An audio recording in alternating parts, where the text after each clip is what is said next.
Pada hari Sabtu kemarin, mantan Presiden Amerika Serikat Donald Trump ditembak di Butler, Pennsylvania ketika ia sedang berkampanye sebagai calon Presiden Amerika Serikat. Pelaku penembakan bernama Thomas Matthew Crooks yang berusia 20 tahun dari Battle Park, Pennsylvania langsung tewas di tempat setelah dilumpuhkan oleh pasukan pengamanan Presiden AS, Secret Service. Dan hingga saat ini, Sekretaris Pers White House, Jean Pierre, mengatakan bahwa pihaknya belum dapat mengungkapkan motif dari pelaku penembakan kandidat Presiden AS Donald Trump. Bahkan White House menegaskan bahwa mereka belum mengetahui pelaku terafiliasi dengan jaringan apa.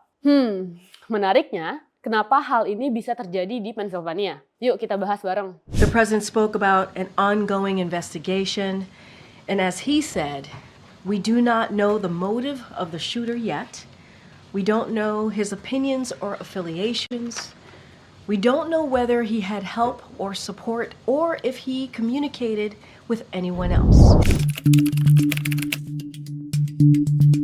Sebelum masuk ke pembahasan lokasi, kita perlu sedikit membahas mengenai politik di Amerika Serikat. Di Amerika Serikat, identifikasi partai secara garis besar dibagi menjadi 3, yaitu pendukung Partai Demokrat, Partai Republik, dan independen atau tidak mendukung partai manapun. Ada 3 faktor yang membuat masyarakat mengidentifikasi dirinya sebagai bagian dari salah satu kubu, yaitu ideologi, nilai, dan juga generasi. Kebanyakan pendukung Partai Demokrat mengidentifikasi dirinya sebagai moderat dan liberal, sementara sebagian besar pendukung Partai Republik mengidentifikasi dirinya sebagai konservatif.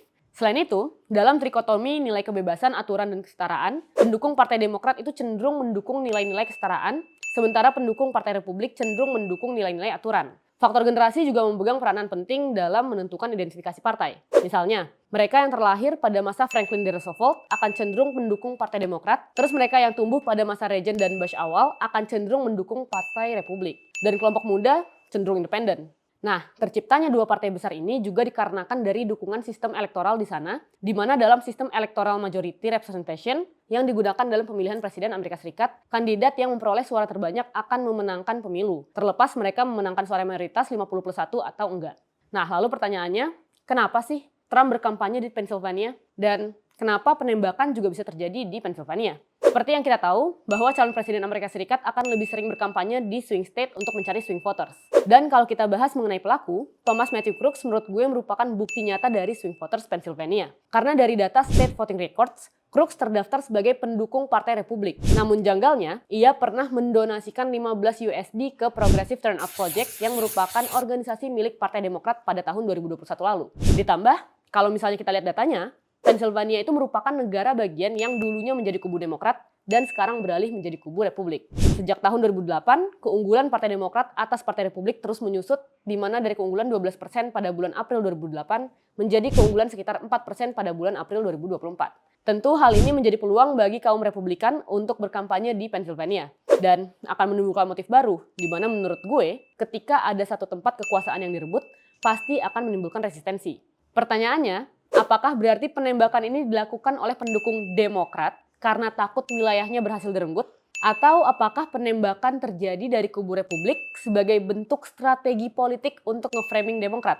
Atau dari kubu independen yang sudah tidak simpati dengan sosok Trump?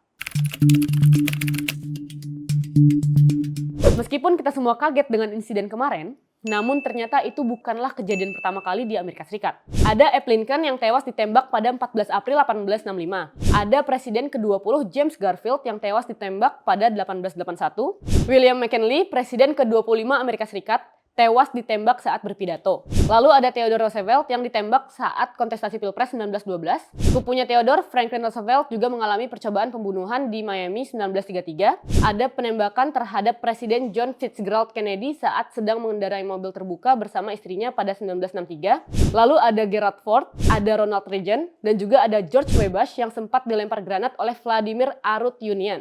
Banyak kan? Jadi menurut gue, memang perpolitikan Amerika Serikat itu cukup kompleks dan tidak sesederhana keberadaan 2 diskursus konservatif atau liberal. Walaupun tidak dapat dipungkiri, diskursus tersebut terus mendominasi perpolitikan di Amerika Serikat. Pada akhirnya, keberadaan kelompok tengah atau median voter juga perlu didiskusikan sebagai suatu bentuk underrepresentation atau memang suatu kewajaran dalam konteks majority rule di demokrasi. Gimana menurut kalian mengenai insiden penembakan Trump kali ini? Coba komen di kolom komentar ya.